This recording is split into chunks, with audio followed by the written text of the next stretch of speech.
नासिर मुनीर फारूक के मुताबिक इमरान खान साहब हमेशा से 22 साल जदोजहद की बातें करते आ रहे हैं।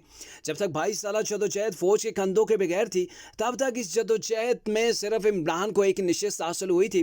जब जनरल पाशा साहब के साथ इमरान बगलगीर हुए, उनके साथ रफाकतें बढ़ाई, तो उस वक़्त अहमद शुजा पाशा जो कि DGI SI थे, उन्होंने तरीके इंसाफ की वल्दियत को अडॉप्ट कर लिया।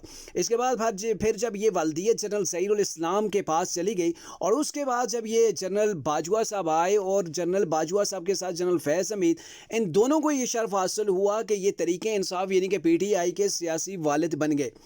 फिर जब मसला ये हो गया कि जमात, कोई भी जमात है, उसका एक सियासी अब्बू होता है, और फिर अब्बू तो अब्बू ही होता है। फिर एक अब्बू से तरीके इंसाफ ने पंगा लेना शुरू किया, और फिर जब ये पंगा लिया गया तो सियासी अब्बू ने उन्हें बताया, बावर कराया कि आपको दुरुस्त कर दिया जाएगा अगर आप बाज नहीं आए।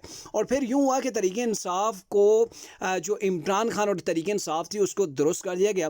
फिर इमरान खान अपने मामलात को दुरुस्त करने में नाकाम हुए तो खान साहब की पिटाई भी लग गई। मुनीर फारूक के मुताबिक बज़ाहिर एक ज़ाहिर सी बात है कि अगर आप इस्टेब्लिशमेंट से पंगे लेंगे, और उस इस्टेब्लिशमेंट से जिसने आपको कंधों के ऊपर बैठा के इक़्तिदार तक पहुंचाया हो, फिर आप उससे पंगे लें। आपने डर्टी हैरी, मीर सादिक, मीर जाफ़र के बयानिए बनाना शुरू किए।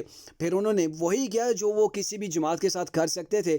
जो पंगा इमरान खान ने लिया, बाकी सियासतदान उससे कम पंगे लेते रहे, और किसी की गवर्नमेंट गिरी, किसी की गवर्नमेंट गिरा के मार्शल लॉ लगाया गया, और कभी डॉन लीग्स की सूरत के अंदर उन्हें ये सारी चीज़ें भुगतना पड़ी।